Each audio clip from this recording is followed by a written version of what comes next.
Howdy, folks. Happy Wednesday. Happy hump day. We have a lot of news to discuss. We're hopefully going to be able to get to our Tuesday, Mike. It's Tuesday. Oh, that's right. It's Tuesday. Ack is rubbing off on me. At least I know the date. At least I know the date because it's my niece's birthday, but I didn't. Sorry about that. Great. Yeah, it's my homage to Ack. Rewind.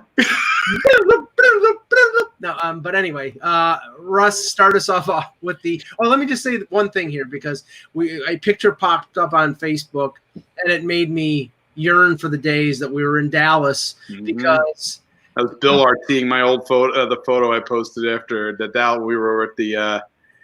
Yes, tell everybody what it is. Thanks to Bill Meltzer, who lives part-time in Dallas. We found what was arguably the best barbecue place in Dallas, which is going a long way because there are a lot of great barbecue places in Dallas. But we went to this place called the Pecan Lodge, and it's well known. And of course, we're waiting in line for an hour and a half, and nobody's like nothing is worth waiting in a line an hour and a half. And then we ate, and oh frig, it was so good. So it was an amazing meal. That was an amazing meal. Great company, and I've had brisket here and there, like up here, but then having it there in Texas, like real Texas brisket, it was like, oh Lord. Yeah, I tell you, we picked out like delicacies. Like in Chicago, we went for deep dish, and that was really good. Yep. And Dallas went for barbecue. Vancouver, we really we were thinking about going to some places, and we ended up at the same bar 3 nights in a row. But anyway, drinking was a priority. Very Canadian of us. It was. So I noticed yesterday, and I don't subscribe anymore to the WWE Network, but I noticed they had run a string of Undertaker documentaries, whatever you want to call them, like a 4-parter, and in the 4th part he basically retired. He basically said that's it's the end of the road. And I did watch his last match because they re-showed it, and it was during the COVID time, so it was a weird thing where he came in on the motorcycle. He wasn't really the Undertaker anymore. He was and I forgot what they used to call him, what his American Badass. It was American Badass. He was back. Yeah. He was back to that. Yep. He was back to that, and that's sort of how he went out, and that's probably a good way for him to go out because it got really overdone with the acolytes and everything with the Undertaker. It got to the point where the announcement of the Undertaker in the arena and the 20 minutes it took him to get to the ring was better than what you would see in the ring. So at least with this, the American Badass, he got to go out on his own terms, and we'll always remember the Undertaker, and that's I think he did it the right way because like Ric Flair is still walking in there doing stuff, and I don't think the Undertaker is going to do that.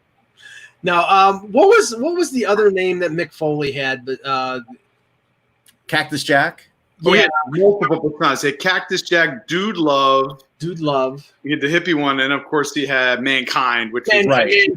That's Yeah, he was Cactus Jack when he lived on Long Island, and before the WWE. That was all of his extreme wrestling. Yeah, that was when he was in that. Yeah. All right, a couple other things. One, the announcement. No, Russ, is this official or is this? This is official, Mike. Now that picture that you saw may not be official, right? But it is official. Like Michael Keaton is now back into the DC universe. Yes, and he is Batman / Bruce Wayne. So the way they're sort of doing it is, as Batman has been aging here in movies before, I guess the inevitable reboot, which I'll never watch because I'm getting sick of them. He is now taking over for Affleck, which thank God Affleck had reached his point of expiration. I felt. I guess my question is going to be, what is the patent? They have another. Is this completely separate? The Pattinson one? Or no. Him as a young age? He is going to be in the Flash movie, right? And that's how they're going to introduce him. He is going to be a mentor, I guess, for the Flash. Yeah. But also, he is signed on to do 2 movies. So the thinking is, if I'm reading the tea leaves right, I think they're going to do a Bruce Wayne movie, and they could go back to his original Batman and pull some stuff out when he was a younger Bruce Wayne.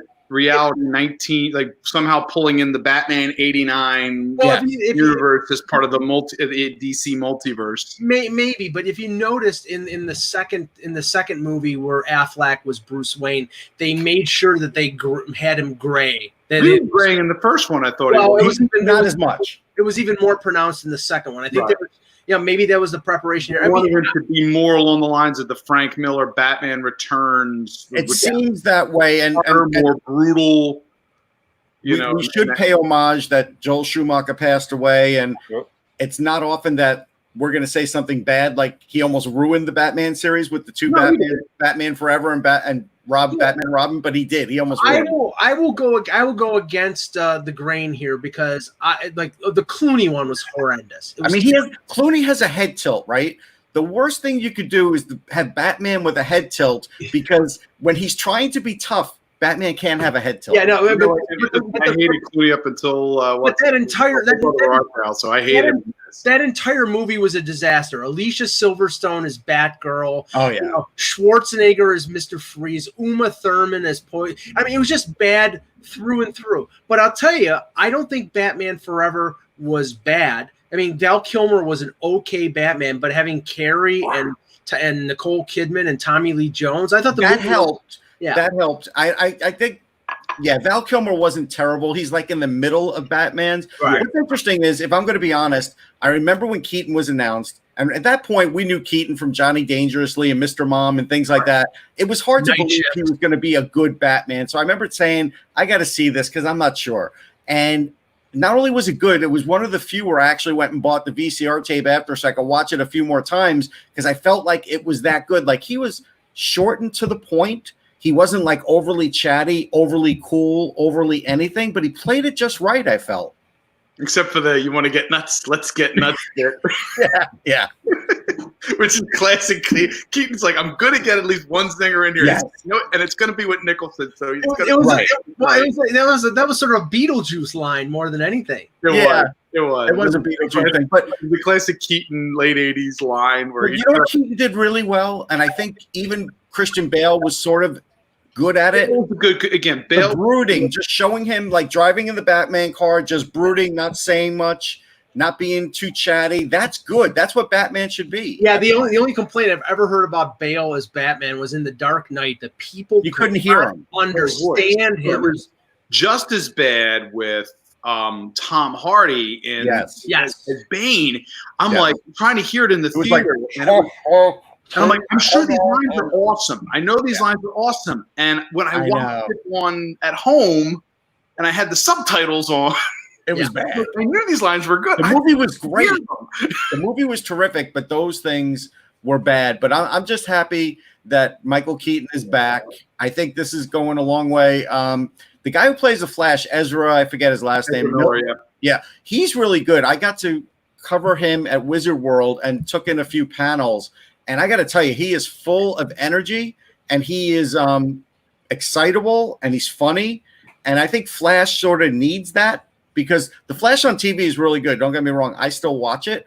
But I think he is given a different dynamic to it. And I think for movies, it's more over the top, and I think you need that. And they haven't announced a replacement for Cavill as Superman, correct? He's not being replaced. They said he's still in it after all this. I thought they said it was he was done. They were negotiating at the time. He's not. He's I think they're just going to be really judicious in the spots that they're going to put him in to try to see if they can redo this thing, because it's tough in the modern age. I just say it's tough to do the big blue Boy Scout. Yeah, and the funny thing is they can get away with this aging Batman because Superman never ages, and neither does Wonder Woman. So they can transition Bruce Wayne, because Bruce Wayne is human, into an older Bruce Wayne. And I mean, honestly, I think Keaton. I mean, I've always been a fan. I'm excited to hear it. I mean, I love Keaton. Now people start ripping and they're like, "Well, he's 68." It's like, but they know what to do with him at 68. Right.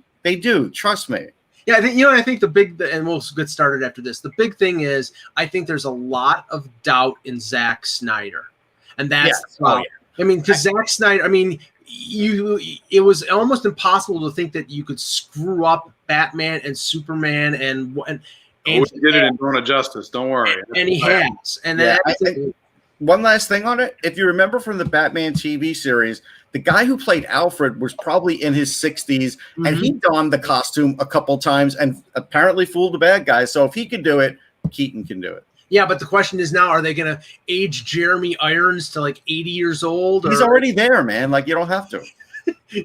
I think Jeremy Irons is about the same age as Michael. He is. So anyway, right. Okay. X should be joining us. Hello, Hockey World. Today is Tuesday, June 23rd, 2020. I'm Anthony Mangione from Sunrise Philly Magazine. I'm Jan Levine, and happy Mike looked at a calendar. Rusco and Sportsology.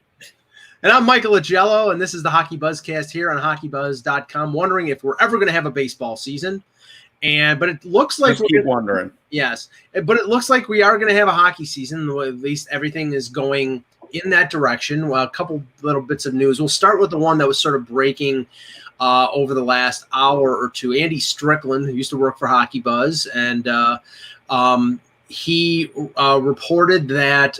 And we've heard this talk over the last couple weeks of the NHL and the PA working on an extension of the CBA, which makes a lot of sense because we know that there are going to be ramifications regarding escrow, and it only makes sense, Russ, that if they were going to have a solution, it would come with a new CBA. Andy talked about a 6-year extension.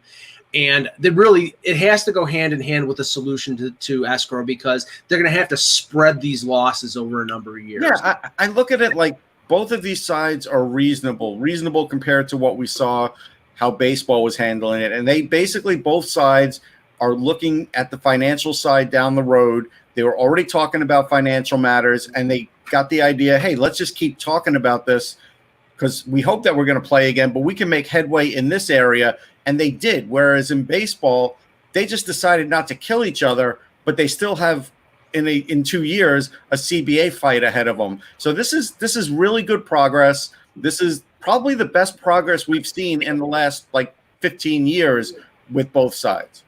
So I think the return to play subgroup helped a lot because I think you got a cross section of what the players wanted and what the players were thinking. I'm not in agreement, though. I've heard, obviously, when all this is done, they may disband that group. But I think in terms of getting the population of what the players think and having a voice at the table and a way to kind of disseminate what the viewpoint is, having that group went, I think, a long way to getting the CBA. Now, granted, I'm quite curious to see what modifications happen, both in terms of escrow, in terms of how signing bonuses are going to be treated. Is there going to be anything in terms of a compliance buyout next year, given what transpired this year? So all those things are kind of things that are still on the table that have to be decided, but they could not have had a strike in another year when the CBA expired and ever expected the sport to recover because it took forever. And I'm not sure it's fully there from where we were even back in '94 when they had the strike or lockout, depending on your view. Anthony? Yeah, I mean, honestly, Jan just pretty much hit about 3 of the things I was going to state. So sorry, Anthony. That's okay, Jan. It's all right. But this is at this point, it's good across the board. This is good news. And again, we've already seen report. You do have to get this to a full player vote, as we all know. Not every player is going to be on board. We already saw that post from the Score already about how there's at least one Western Conference player who's not necessarily on board with this just yet, and we're going to have to see. There's still plenty of hoops that have to be jumped through. Yep. Yeah, I mean, you have to look at it this way. At least this league, the NHL, understands that players are at risk. They were testing their guys right at the moment they brought them back. So they've at least showed, we care about you guys. You guys are the product. We're trying to work with you here and try and do what you want. There's always going to be players that don't feel like the risk is worth it. And again, for all we know, this is coming from a guy on a team that doesn't feel like he could win the cup. So then the risk doesn't really seem worth it to him, right? I mean, that's human nature. We're going to hear more of this, and that's fine. Yeah, I was going to say, could it be Drew Doughty again? But now, Jan, just go back with what you said about the solution in terms of, if it's a flat cap, will they go the way of compliance buyouts? So the thing is, we've heard over the last couple months that, if that was a possibility, the owners don't want to go down that road because all that does is cost them money in terms of, it would almost make more sense for the league to have a 1 or 2 year sort of Larry Bird exemption where they have a player that doesn't count against the cap because it doesn't cost them money to buy out the player to clear the cap space. It just eliminates them off the books, so to speak.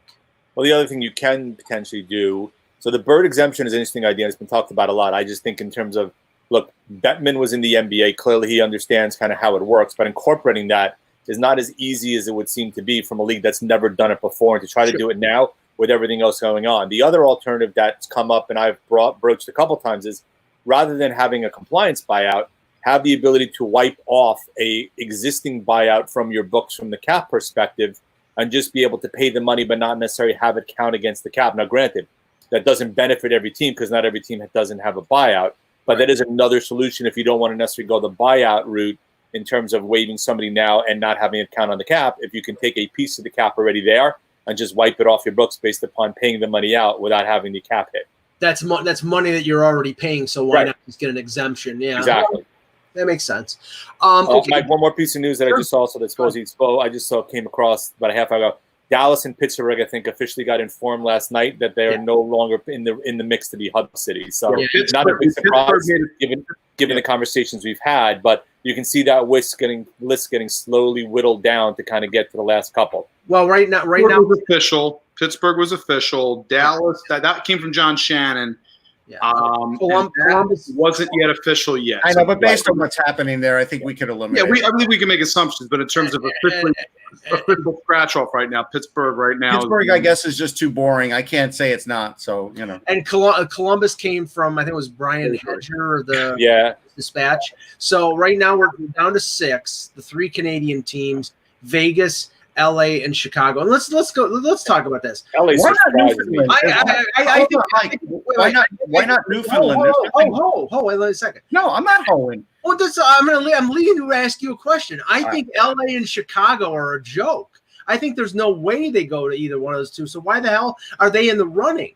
No, I think they are just appeasing ownership there. But I was going to make a joke and say, why not Newfoundland? Nothing's going on there. Not even COVID. But no, I mean, look. LA and Chicago, I don't think we're ever going to see. Chicago doesn't even make any sense on any level because I know they have a brand new practice facility. That's great, but it's still a hard city to navigate. And I think that is another issue where you don't want to deal with that right now. And LA, they still have problems. Yes, that Staples Center area, you could have a nice bubble there and things would be sweet for the players, but I think there's too much public there. I think that even if you talk about Vegas, as long as, like I said, you're not on the strip every day, you're probably okay. But that LA Live area, that is the only thing in that area, and regular people are going to be there all the time. Right.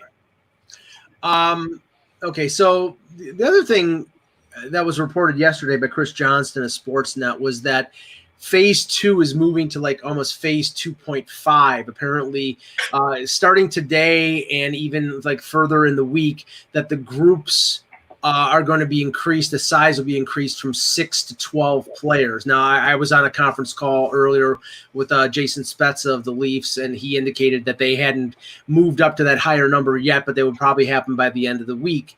It just seems a little weird that, and I'm all for it because the league seems to like not be concerned about the 11 positives, and that will be a trend. But I thought that they would delay this a little bit until training camp, but they're going ahead and the increase of a number of players on the ice is also, I think it's a reflection of the confidence that things aren't going to spread, but also that they're going full bore in the direction towards opening of training camp on July 10th. But it just, Steven Stamkos saw Johnston's tweet and put basically a smiley face with his hand up because their training camp, their camp facilities are closed because for obvious reasons, right?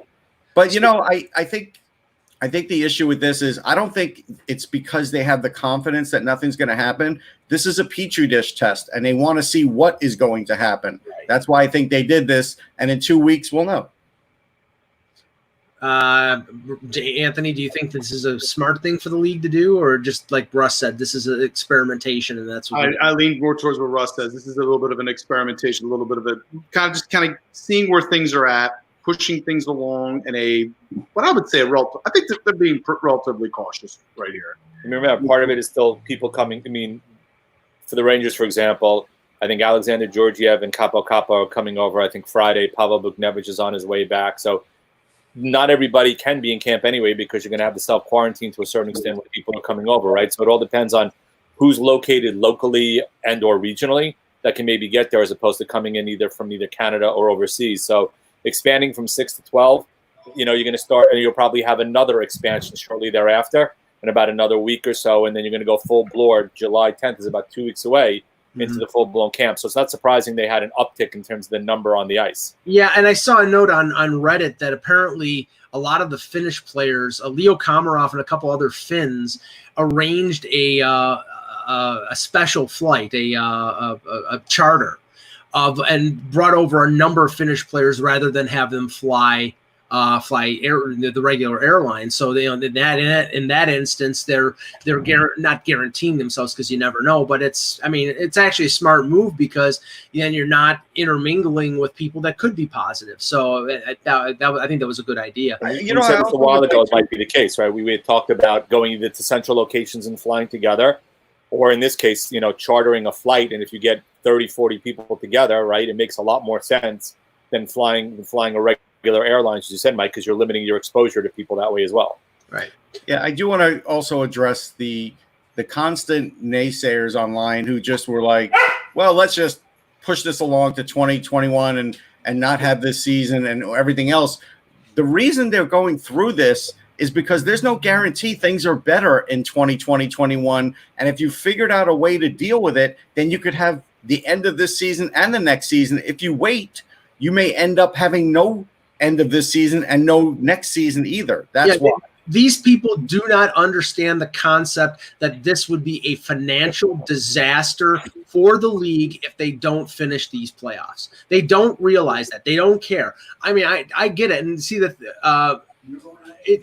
it's a situation where, okay, I know not everything is dollars and cents, but this league they're doing everything they can to limit exposure of players. Will it work? We don't know, but they're doing everything they can. They're working with the players. The players, I think, through the PA, are confident that the league is doing the utmost to guarantee their safety.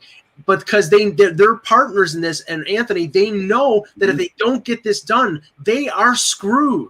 Yeah, they have. Again, at this point now, 75 to 85% of the payouts pretty much have occurred at this point, right? In terms of contracts and everything else, you want to try to get you exhaust all. I feel like you exhaust all possibilities in terms of getting this season finished, and then once it's done, you can kind of then reassess what your situation is going to be for 2021 and starting the next season. So I think it is, because of their situation versus baseball, which hasn't obviously gotten off the ground at all. Hockey, let's face it, in terms of revenues versus baseball in this case, they can't, as you stated, they can't financially afford to not finish this season unless they've exhausted all possible elements. Yeah, and the difference here is that the NHL is getting paid by the networks if they play, but not if they don't play. Whereas the NFL, the NBA, and Major League Baseball are getting money one way the NBA and the NFL. I don't think it's with baseball. With baseball, I think it's incumbent on them to play games, to offer a product for them to get paid. But the NFL and the NBA are getting paid no matter what. So they can deal with not having fans in the stands and still be able to be financially viable. The NHL, they're losing money either way, but they're losing less money if they play the playoff games, and that's why it needs to happen. Okay, 9 years ago, I didn't see this until a few minutes ago, but I think it's valid to bring it up here because it's an interesting deal. 9 years ago today was the epic three-way deal between the Kings, Columbus, and the Flyers involving Richards, Jeff Carter, Wayne Simmons, Shen, Jacob Voracek. I mean, that was a three-way. Was it that, or was it considered to be? I thought it was two. I have to remember. It was two separate deals. Separate deals. It was boom. Yeah, there were two separate deals that just happened to happen literally within hours of each other. Within minutes. Yeah. And then accounting for the fact that Carter was then shipped to Los Angeles afterwards, and they all were on the same. Well, that was after most of the year in Columbus and him pissing and moaning, but.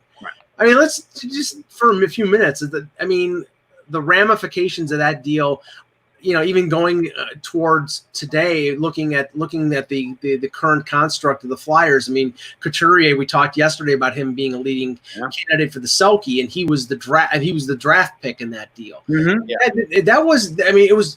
There are epic deals and there are epic deals, and this was the latter more than the former. One of the last, if you really think about it, I mean, if we go throughout the last within the last decade, it's probably a pair of two of the biggest trades of that of the decade. When you consider the return that was involved, where those players were at that point of their career, how they were viewed, and then they go to Los Angeles, each of them, and then and LA wins 2 Stanley Cups as a result. The first one probably a bit more with Richards' help than Carter, but Carter, and then the second cup was no question. I think was Carter had an impact. Carter was perfect setup for Los Angeles in terms of setting them up for really strong middle of the decade, beginning and middle to the decade. For Philadelphia, again, if you look at it from the grand scheme of things, it is a decade of frustration for Flyer fans, of watching these players sort of coming, younger players coming in. You have a Braden Shen come in, good, but never quite at the not in Philadelphia, never quite at the level you were hoping on a consistent basis. And then, of course, you have, but again, when you look at where they're at now, some of those younger players are now in the primes of their careers at the time when Philadelphia is making a resurgence. Sean Couturier, obviously Jake Voracek, one of the league's leading scorers. So if you're going to say if Philadelphia's playing the long game here and they have a long playoff run and win a Stanley Cup, then that end of the deal looks great for them. Columbus is the one team in this case that kind of, got a little bit, got a bit of the short end, especially after when Carter ended up getting dealt to Los Angeles for Jack Johnson, and Johnson never quite panned out to the point that that many had hoped he would. So didn't Carter all but force his way out of Columbus? He didn't want to be there at all, and he made it very apparent he didn't want to be there. Exactly, and then he ends up with his partner with Richards in LA, and that was a team that already had a good structure in place already. But here's a deal that made the NHL change rules, because if you remember, Carter and Richards were signed to long-term extensions with no trade clauses, but the no trade clause didn't kick in till July 1. Right. They Holmgren trades them before July 1, before the no trade clause kicks in. Now, if you sign an extension, it kicks in at the moment that you sign the extension. It's brought back to that day. So how badly do you think Mike Richards and Jeff Carter felt screwed over by the Flyers that they had the no trade clause? I think, again, most players, I think knowing this situation, and I believe Danny Briere had addressed this on a podcast. I believe it was probably Anthony Sanfilippo's podcast. Mm-hmm. And he stated that we knew that one of them were going to go that summer. They didn't know that. They didn't realize. They didn't think that both were going to go. They knew that based on off-ice stuff, you knew that there was problems. I mean, the last season or two, Richards, even as a captain, became like a low talker, and you could tell he wasn't completely happy with the way things were and his place on the team. He was struggling as a young captain in that regard. He wasn't struggling so much with play on the ice, but he didn't want to talk after. He didn't want to talk about anything. So you knew there was issues with that. The lucky thing here for Philly was that Sean Couturier had mono, because if he didn't, he wouldn't have dropped. No, he wouldn't have been there. And then they wouldn't. And the question is whether or not they knew he would have been there or not at their pick when they made the deal. I think that's a hope. I don't think they could have known that. Exactly. I don't think they could have known that, because I don't know if they knew, as an example, that Ryan Strome would have gone 5th. I don't know if they knew that Hamilton wouldn't have gone yet, because Hamilton was, really highly regarded. So I think things just broke right for them. Mm-hmm. I think it only takes 1 or 2 picks a little bit off to do that anyhow. But it was a shock, because, again, I told this whatever day it was, whatever show, but Steve Wino just happened to look. We were in Minnesota. It was right before we talked to the prospects pre-draft. It's like the day before.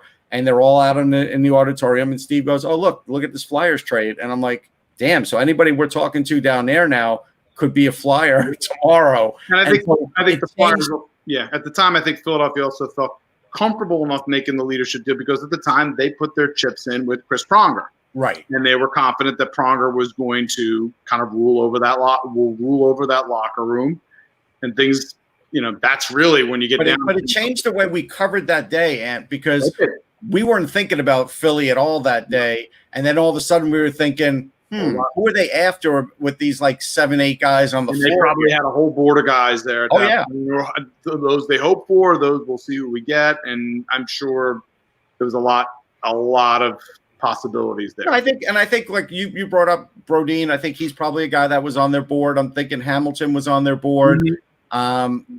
Scheifele fell a little bit in that draft because I think people were a little worried about his offensive output, but clearly you don't have to worry about that anymore. Even the Rangers, I felt like drafted JT Miller a little early, but he's turned out to be a terrific player. So I think when you look at it, you say, yeah, you know what, this just broke right for Philly. But in other circumstances, if it were Brodeen, we wouldn't be talking about this trade the same way. A couple brief news and notes, and then we'll get to the Hall of Fame discussion and the Bruins. Oscar Lindblom. We're never getting to the Bruins. Can we just? We're getting to the Bruins. We're never going to get to the Bruins. I guarantee. I'm going to predict we will not get out of the Hall of Fame debate. Go ahead. Okay, let's talk about the Bruins. How about that? What's a naysayer? Yeah, when are we getting to the Hall of Fame debate, though? It's not a debate. We're just going to. Well, okay. We should do the Hall of Fame first, Mike, because the Bruins they're not going anywhere. Okay, first of all, Oscar Lindblom. That's a loaded comment. That's a generic comment. is skating today at the Flyers practice facility. I don't know whether that means it's a possible that he's going to get back into action or what. I think he's just skating. Okay. I mean, it was notable because it was reported it's the first time he skated since the treatment for his particular affliction. Yeah, I would. Yeah. So I'm not holding hope he's going to be jumping into the playoff roster, but it's encouraging. It is. It'd be hard to predict that. It'd be hard to predict it, but I'd lean towards opportunity to get on the ice. Yes, and just kind of feel some help him with his feeling back to being feeling normal and feeling like a hockey player again. Now, Russ, I don't know how much effect this is going to have on the draft, and we know the draft is going to be probably mid to late October. We've heard free agency would start November the 1st, and the draft is probably going to be in mid to late October. Corey Pronman is reporting that the KHL is going to have a 4-team summer tournament with Metallurg, Salavat, a couple other teams in late August. And they think that some of the 2020 draft eligible prospects like Askarov and a few others may participate in that. Now the question is whether this will have any effect on the 2020 draft, because I think the scouting on these players has already been done. So the only thing that would affect anything is if one of them gets injured or something like that. On a goalie, it would matter in the sense that I give you the scenario that we talked about a while ago. So let's say somehow Detroit ends up with the 4th pick, and they're just not lucky. If they pick at 4th, and if they saw Askarov had a great tournament there, I could see him taking them. I could see them because they need a franchise goalie. They figure, hey, the best 3 are gone right now. Let's take the next best player at a position available, which would be him. And especially if he has a good summer tournament. I think the KHL's done this before, though. I don't think this is their first time doing this. No, they may have done it before, but obviously they've done it before. I'm pretty sure with everything that's going on and the fact, right? It's just something will go on. So it'll matter a little bit. If he were to break his leg, sure, then it would affect things. But it's not going to happen. Now, regarding the Hall of Fame announcements, I believe will happen tomorrow or at the absolute latest on Thursday. I think it's tomorrow. It's 4:30, I think. Yeah, 4:30 for Sportsnet, and then like 5 o'clock for the rest of us. Now the question is, and we've I'm writing about this, and of course taking a Leaf perspective of it because that's who I cover. There are a couple first time eligibles that I think are no-brainers. Jerome McGinley being one. He's the one that I think everybody realizes, yes, he will be in.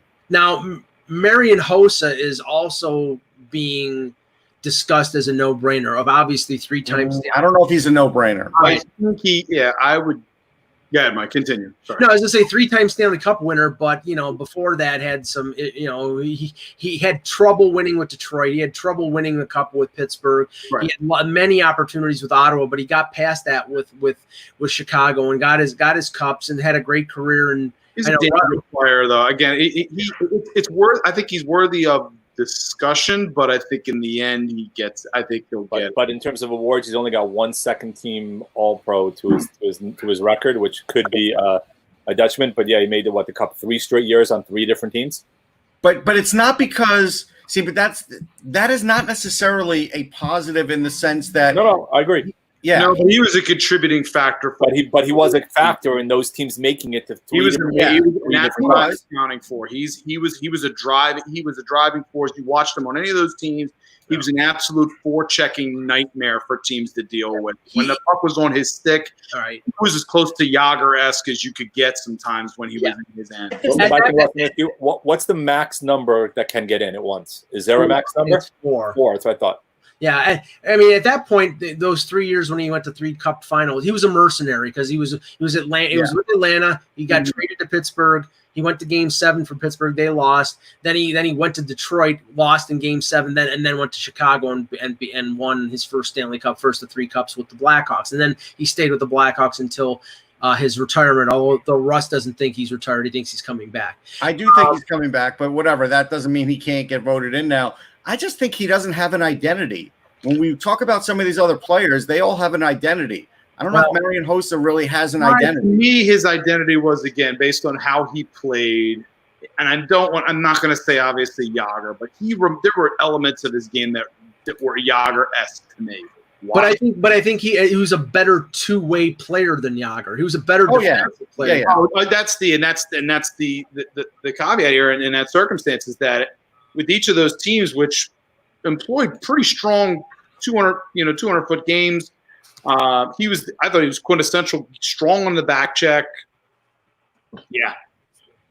Now, the couple names that were mentioned as potentials, possibles. One, if I had a vote, I would never vote for him, but he probably is eventually going to get in. That's Daniel Alfredsson, who had. I think he's close, but I don't think he'll get in. Why would you vote him in, though? I just disliked him as a player. I thought he was a rat. I mean, and he never won a Stanley Cup. So But he got his team to a Stanley Cup. That's why I'll never have a Hall of Fame separate. That's why I'll never have a Hall of Fame. I don't like him. He's not getting in. I don't like him. Sound like I'd vote for a non-deserving Wendell Clark than I would for Daniel Alfredsson. I just think why you don't have a vote. I think he's close right now. But I think Alfredsson's going to probably wait a little bit because I think, again, now his positive is he did play in the clutch and grab era, quite a bit of it, and still put up really good numbers. That would be my point. Exactly. And did get Ottawa to the Cup. And so, that is something where you could easily say it wouldn't have happened. And he was the identity of the Ottawa Senators. So those things weigh in his favor. And was a noted cheap shot artist, but okay. Whatever. Now, two other names. Now we go to the Hockey Hall of Fame and go through the whole list of guys who were cheap shot artists who were in the Hall of Fame. Bobby Clark. Keith Tkachuk was another name. 538 career goals. I don't go with guys who we liked. I would have Tkachuk in right away because I think Tkachuk is going to have to wait because I do think he'll get forward for years. He wasn't Shanahan, but he was pretty darn close in terms of his power forward. Yeah, but he was a one-dimensional guy, and I think he rubbed a lot of people on the panel the wrong way. I think that's why he's going to have to wait, not because of talent. Now, I'm wondering whether the recent negative press that he has had ends the potential of Jeremy Roenick ever making it. Yeah, I think Roenick's in trouble making it. He's going to have to really kind of stay. I think he's going to have to be. He's got to rehabilitate his image, and I mean, he technically apologized, quote unquote, but Catherine Tappan hasn't necessarily forgiven him yet, which I don't know if she has yet or hasn't, but just the whole story didn't help matters. No, right. It didn't help. I think he was knocking on the door prior to it. And now he's got a lot of rehabilitation work to do. And for the most part, he's been on a few I've heard him on a few broadcasts. He was actually on, I think, with Jason recently, Russ, on 97, and he was good. He was, he was straightforward business, a little bit of the Roenick personality, but not too open, not too much. And that's kind of the direction he's got to go. I don't want to say he's got to be milquetoast, but he can't shoot from the hip. He's got to not shoot from the hip as much as. And I think he was a borderline guy. Anyhow, he would have gotten in on the strength. Or just not quite in the door. Now he's really got to do something. But he was a driving force on a couple of teams. I mean, Chicago. You look at even when he went to Arizona, Phoenix, Philly. So, based on the fact that he was a U.S. player and he ranks high on that list, was probably going to weigh in his favor. But now, I saw this guy for 6 seasons in Buffalo. I saw him win a cup with New Jersey in, I think it was 03. 01. And Alexander McGillney. And he played 3 years with the Leafs, so he's one of the guys I'm writing about. He had less than 500 goals. I think McGillney should be in. I'm wondering whether this is going to be the year or if he's going to have to wait a couple more years. Because 76 goals that year in '93. He scored 55 with Vancouver. He won a cup. He was good or great every year except the final year when Lou Lamoriello buried him in Albany when he got a contract. Right. So I think he was a contributor and not just a solid one, but a star. Yeah, remember he didn't get to have the same kind of career that a lot of other players did either. Yeah. Based on when he got to the NHL. So I think he's a slam dunk. I don't even care how many goals he had. The talent was there. Yeah. And I think he should get in just based on that. Bure, I mean, I often paired the two of them hand in hand. Yeah. Him and Pavel Bure were the same sort of just lightning bolt type of talent on the ice where you had to account for him at all times because he could do it in so many different ways. He had just a lethal shot, incredibly quick. Right. Yeah, I think Mogilny's the Hall of Fame. And I think if you add in the backstory of the defection of how he ended up coming over, I think that's also going to be a potential factor because he helped pave the way for other guys to come over, which I think has to be considered in terms of the overall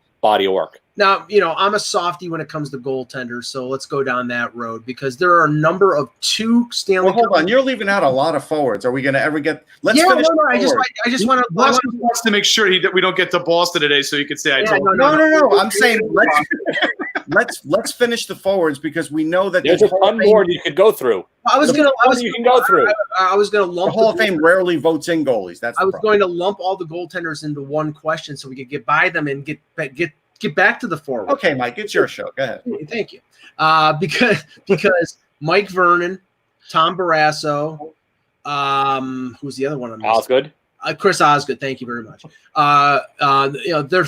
You don't want to say Lawrence Chabot? You wrote him in. Well, he didn't win 2 cups. Oh, I think okay. 2 cups is the line of sand moment. No, he won one with the Leafs, but I think he may have won a second one with another team with the Rangers. I think he won with the Rangers. Yeah, he was the goal. He was the goal, but he didn't win it because Lester Patrick was the one. Sure, but he was there until he got hurt. It's not his fault he got hurt. Sure, it is. Okay, so we'll lump Lawrence Chabot for everybody who doesn't even know who the hell he is. Look it up. Do any of them get in? Ever get in? Get in this year? What do you think? I'm going to say never get in because the Hall of Fame doesn't vote in goalies. Like Grant Fuhr was a miracle they voted him in, and I thought he was overwhelming. There's so many goalies that we could put in there, and they don't put anybody in, and I don't know what it is. But I think Jonathan Quick will get in. I don't know. I mean, I think Quick will get in. Does Cujo get in with 454? Well, Cujo's close. You went to my next one here. Right, and wait, hold on. Look, injury-prone career. Does Richter get in, having won a Stanley Cup? Richter's not going to get in, and also winning. Richter should, but he's not going to get in. Richter should get in. He won't though. Lundqvist should get in, even though I think Lundqvist has a better chance than Richter to get in. Yeah, and Lundqvist gets in. Lundqvist and Marc-Andre Fleury passed Cujo in career victories just this year. Right. I don't know how many more years they have left in their career. Lundqvist maybe 1, probably Fleury a couple, but they just passed Cujo. Cujo played 19 years.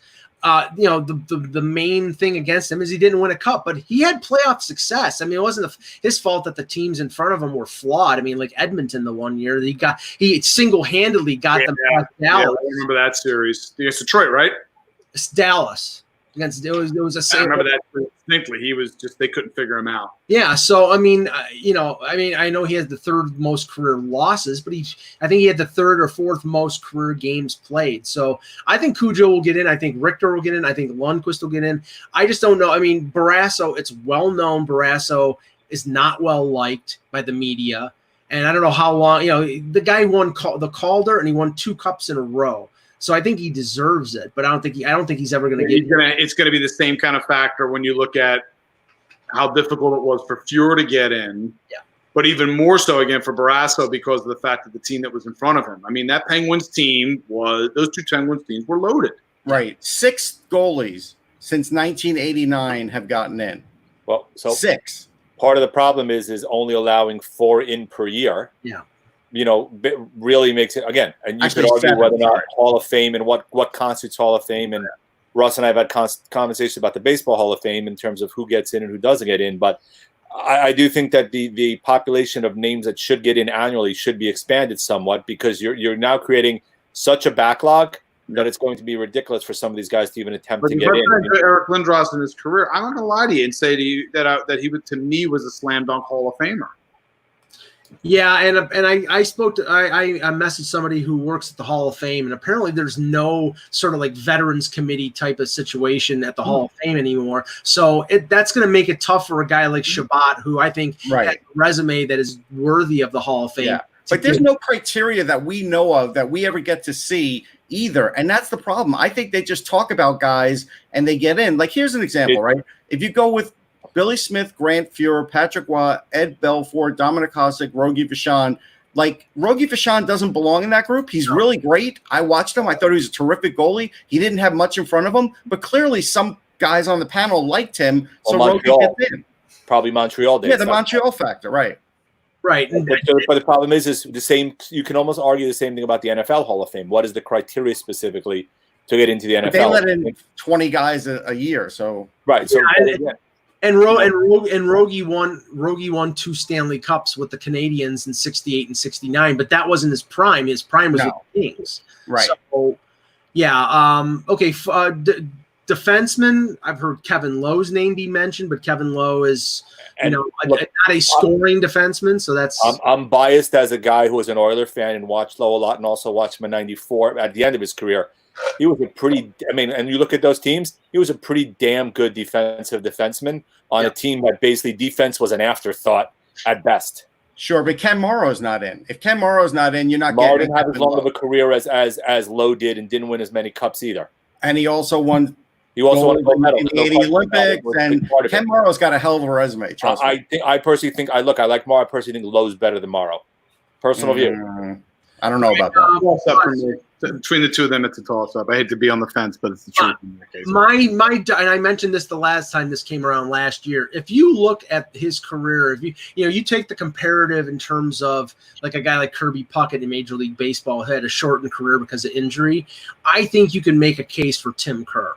I really think you can make a case for Tim Kerr. I don't think this year it's going to happen. I think the Lindros factor plays a factor there because, again, that precedent has now been set with Eric. Cam Neely also.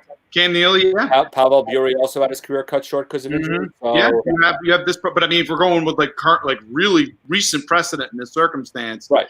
Yeah, Tim's late '80s career was absolutely exemplary. He blew up game plans. That's how good he was. Okay, Russ, talk about the forward, and then I got some. I got a whole bunch also, so I'm waiting to see who Russ leaves off. So I'll pick up the rest because there's a whole host. That's fine. The 2 forwards I hear about the most is I would trumpet Patrick Elias, and I know others trumpet Rob Brindamore. I'll tell you why. Elias will eventually get it. I'll tell you why with Elias because A, he played in an era with clutching and grabbing, and B, he played on a team that had 0 offense, and yet when you look at his numbers, they were pretty damn good. And actually, he's better point per game than Brindamore, who played on better offensive teams. So I look at Elias and I say, yeah, he feels like a Hall of Famer. He's with that whole franchise. He won cups with them. He does feel like it. Brindamore, the problem is I think I just don't feel like he was enough of anything. He was good at everything, and I think that's the problem with his identity. He's got again. If you want to kind of say the fact that he was one of the key glue, he's a key glue guy. I think the biggest thing is that he did just about everything you could possibly ask him to do very, very competently. He wasn't exemplar in any particular. He wasn't the case where he was exemplar in any area, but in an intangible factor, he was That's huge. And he was for Philadelphia and he was for Carolina. I just want to break into this to provide this breaking news. Not that it's like imminent, but I think it'll put a smile on the face on the two people at the bottom of the screen here. Because Elliot Friedman is just reporting that regarding the New Jersey head coaching vacancy, that it had been previously reported Nasruddin, who was the interim coach, is being considered. Gerard Gallant, Peter Laviolette, we heard, John Stevens, and, quote, a mystery candidate. And that mystery candidate, according to Elliot Friedman, is one Lindy Ruff. Oh. I knew I should have written down when I wrote the Buffalo article yesterday that Ruff should have been written in it. Wow. So bottom of the screen, your hands with glee, baby. My view on this one is I think Nasruddin should probably get the job personally. I think he actually did a pretty good job with that team towards the end of the year. Same way I think Fitzgerald should be named the GM based upon the work that he did. I would take John Stevens. I would hire Michael Fuda. I would keep Fitzgerald as the assistant GM, and that's how I would do it. Yeah. What, Kings East, huh? There's a history there. There's a good history there. They can build. I think we all know, from our own experience of Fuda's role behind the scenes in LA. Yeah, and how important he was to building those cup winners. And Stevens was around there for that. For a team that's still pretty young, for the Devils, I think Stevens would be a good candidate to help that team kind of move themselves along into getting consistent defensively. That being said, I agree in many ways with Jan as well. I think Nasruddin does, deserve a little bit of leeway here in this circumstance. So it's, for me, I think either of those two, I can't see Lavi. Lavi, I don't know. Lavi's at this point now where he's like, he feels like that coach who, if your team is real close, he might be able to goose you over the line. 21st century Keenan. Trying to build. Yeah. I'm not so sure in that. I thought you were going to say 21st century schizoid man. No, Keenan. It's the same thing. No, but the biggest problem, I would give it to Nasruddin over Lindy Ruff because, again, Lindy did not do a good job with the Rangers defense. He has not done a good job with the Rangers defense. Everybody will tell you that. And he didn't do a good job with Dallas. Ask our friend that's now in Colorado, Valerie Nikushkin. Right. So I don't understand, other than maybe they're just, hey, he's a longtime guy. Maybe he'll give them a few ideas so they'll interview him. I don't know otherwise. Back to the Hall of Fame here, Jan. Well, in terms of intangibles, Anthony, you got to mention him as being Rod the Bod also, right? I'm kidding. So in terms of other guys, I have a whole host of guys. There's a couple of guys. Amonte's name has come up. I just don't think he ever did enough. We talked about Alfredson. A guy who gets forgotten is Brian Bellows, who had a pretty darn good career. Vincent Damphousse has over 1,200 points. We're hitting the 93 Canadiens, are we? Yeah. Yep. No, you can make an argument. You can make an argument for Damphousse, I think. Damphousse, I think so. Bellows more in a sport. Yeah. No way. Defensively, guys gotten some pub lately. I've heard the last couple of years of Sergei Gonchar. Yeah, Gonchar is there, but good. Gonchar. He's a one-dimensional defenseman, so I don't think his number. A lot of people falsely equate him and Zubov together, and you can't. Zubov is on another level. How about Eric Desjardins? No. You're talking to a person. Sure. Again, you're talking to a person who really knows how much of an impact Eric Desjardins had on Philadelphia's blue line, and I think in this current era, people would probably appreciate just how much of an impact he had on all areas of the game. It's just I'm not sure the numbers are probably not necessarily there for Rico for Hall of Fame. Yeah, being in the fly, certainly in a team Hall of Fame, absolutely. Not so sure about not as so sure about about Hockey Hall of Fame. Now, what about? Theo Fleury is the polarizing one.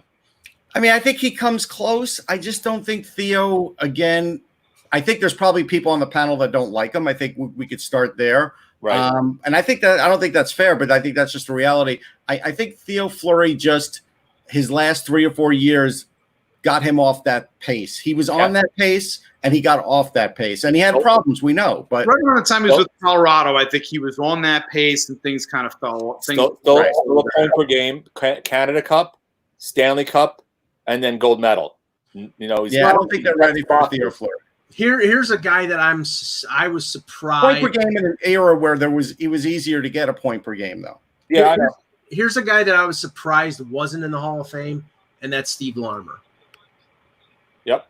Averages over a point per game. Every year with Chicago was great. He was the face of the Chicago franchise also, and he also had the consecutive game streak until he. Nobody was worried about playing against Steve Larmer. That's my problem. Okay. Did he ever have over 90 points in a year? Yeah. Right. Three times. Okay. Russ, we'll bring up a guy. In a year, it was easier, though. Both loved. Oh, yeah. Rick Middleton. Yeah. Yeah, I think Middleton comes close. I don't think he doesn't feel like a Hall of Famer, unfortunately. What about? I looped these guys somewhat together. Nichols and Turgeon. Turgeon's one that I Nichols, would no. No, Nichols definitely no, but Turgeon is an interesting one like Damphus, and I think I would put them head to head because they're from the same era almost. They had buckets of points, but points were easy to come by. 130-point seasons back then. If you got 130 now, you'd be like, wow, 130 points. How'd he do it? Back then, you have an idea of how he did it. And I got one more. Patty Verbeek. Nah.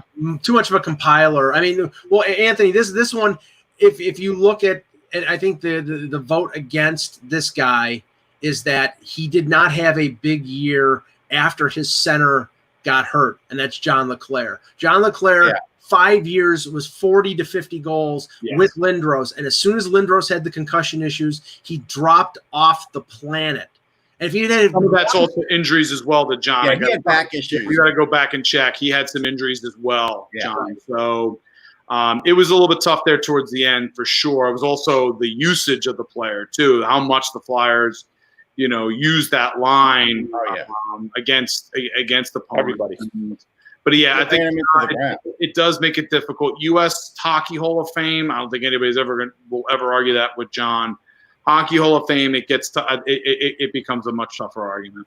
Yeah, and this is the one. Mike, we have 3.5 minutes. We could do the Bruins now. Yeah, there you go. Well, this one's near and dear. What do you want? Generals, you're like General Zod. I win. I am not General Zod. Neo before Zod. Yes, this one's near and dear to the fans of the blue and white and fans north of the border. The case has been made for Paul Henderson. And I would put Paul Henderson in because, again, I think it goes more than numbers. The Summit Series, what it meant to Canada was massive. Like, I've interviewed the guy, and it was just like a year or two ago, and he carries himself like a Hall of Famer. You look at his numbers, you realize, yes, he was a very good player. He wasn't a superstar, but he was a superstar in the Summit Series, and that does mean a lot in the lexicon. Yeah, he had a good NHL career. This becomes, though, very much more of a sentimental thing, though. It does. And I don't get me wrong. I get the argument. I just don't think I can get on board with Henderson based on his career. He had a lot of points in the WHA. Yeah, I was going to say, but again, it's 5 years in the WHA. He did 5. And he averaged over 30 goals, and it is the Hockey Hall of Fame, right? If you're gonna and I'll just say this: it's like Vaclav Nedomansky had a great international career. His career in the NHL was not great, but that's why I made it. It's the same reason this year. Does Mikhailov or Petrov get in, who haven't gone in yet? And you look at their I don't think this year internationally is just ridiculous. I think internet. I agree with Jen. I think there's others first.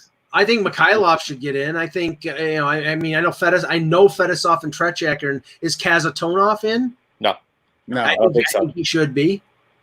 But you can't put the whole team in, Mike. No, I'm not saying the whole team. Did I say the whole team? I don't know. You rattled off the NHL. But I think if you have success in the top professional league in the world, that means a lot. Krutov would be in the Eating Hall of Fame. I don't know about the Hockey Hall of Fame. He would be in the Eating Hall of Fame for sure. Okay, let's talk about the Bruins. We're done. All right, good show, guys. Well, I guess the question is who do you think's getting in then? I definitely think Iginla is going to get in. I think Iginla's the only lock. That's the problem. Iginla's the only lock. Of the ones that are sort of borderline. I think Hossa, because of the 3 cups. I have a feeling Alfredson's going to get in. So one female player will get in too, and I'm not sure who that's going to be. Right, but I'm going to have to get my barf bag ready when Alfredson makes it. But they're clearly going to be asking you, Mike, your opinion, so don't worry about it. Yeah, well, if there's a balance, they should let in Alfredson. They should let in Darcy Tucker the same year. What I'm going to say is you put the drama in Dramamine. Yeah, the Alfredson hate is on levels. So that'll be like putting Hunter and Turgeon in the same year. Nah, I don't think you'll see either one of those guys. I think Alfredson, Brindamore, Elias, those guys will all get talked about. Who knows? I mean, this one, the only slam dunk we know is Iginla. Yeah. Well, and the lack of transparency in terms of how the voting works is just nightmarish. Yeah, it's a massive problem. Yes. All right, great show, guys. We will be back tomorrow. When we talk the Bruins. We're talking about the Bruins. Tomorrow's the Bruins day. Stop stealing my lines, Jay. We're just stretching out the lead. Yes. And the draft lottery. And the draft lottery is Friday. Yeah. Oh wait, Thursday. Friday. Yeah. Friday. I'm forgetting what day we're on. Yeah. Well, you can't talk about it Friday because by the time people. So did I. We'll talk about it Thursday. Yeah. Yes, and we'll talk about. We're gonna let Russ read all the permutations in terms of. No, I am not gonna do that. For Anthony Mangione, for Jan Levine, for Russ Cohen, I'm Michael Agello. Thank you for watching, and remember, without the buzz, it's just hockey.